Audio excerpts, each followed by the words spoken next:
बार बार बिहार की सभी सीटों पर चुनाव लड़ने की बात क्यों कर रहे हैं चिराग पासवान? सोची समझी रणनीति या टेंशन बढ़ाने वाली बात? देखिए, बिहार में आगामी विधानसभा चुनावों को लेकर राजनीतिक सरगर्मियां तेज हो गई हैं।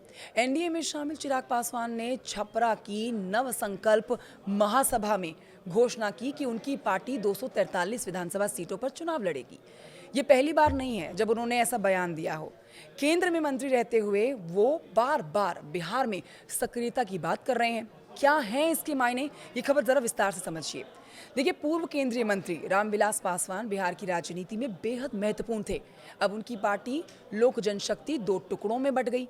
एक हिस्सा बेटे चिराग पासवान के पास है, जो कि मौजूदा केंद्र सरकार में मंत्री हैं और बिहार में ताल ठोक रहे हैं। वो एनडीए में शामिल हैं। तो वहीं दूसरा हिस्सा रामविलास पासवान के भाई पशुपति पारस के पास है, जिसका नाम राष्ट्रीय लोक जनशक्ति पार्टी है।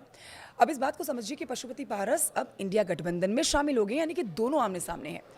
चुनाव से पहले चिराग पासवान लगातार हुंकार भर रहे हैं, बिहारियों के हक की बात कर रहे हैं।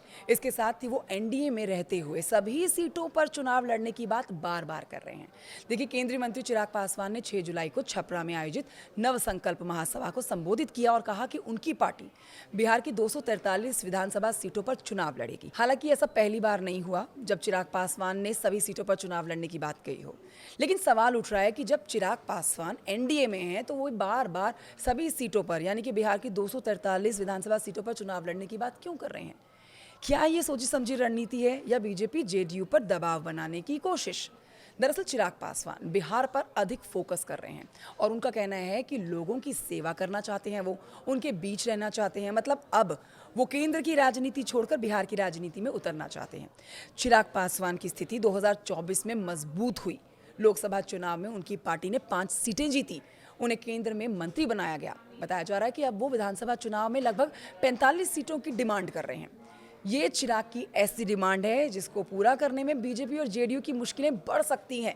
सीट बंटवारे को लेकर अक्सर विवाद देखने को मिलता है, भले ही वो बाद में सुलझा लिया जाता हो। लेकिन आपको यहाँ बता दें कि माना यह जा रहा है कि सीट बंटवारे में उनकी मांग को तवज्जो दी जाए, उन्हें प्राथमिकता दी जाए और इसीलिए वो अभी से ही ये दिखाने की कोशिश कर रहे हैं कि वो सभी सीटों पर चुनाव लड़ने के लिए तैयार हैं। अगर उनकी मांग को पूरा नहीं किया जाता तो वो खुलकर चुनावी मैदान में उतर जाएंगे। शायद यही वजह है कि चिराग पासवान बार बार सभी सीटों पर चुनाव लड़ने की बात कह रहे हैं। वैसे भी बिहार की राजनीति में कब क्या बदल जाए, कौन किसके साथ चला जाए, कुछ नहीं कहा जा सकता। बहरहाल ये देखना होगा चिराग पासवान जो बार बार यही घोषणा कर रहे हैं 243 सीटों पर विधानसभा चुनाव लड़ने की, वो कितनी सीटों पर चुनाव लड़ते हैं, एनडीए के साथ मिलकर करते हैं या नहीं, या अकेले अपने दम पर सभी सीटों पर उतर जाते हैं। ये देखने वाली बात होगी। कमेंट करके बताएं जानकारी कैसी लगी आपको।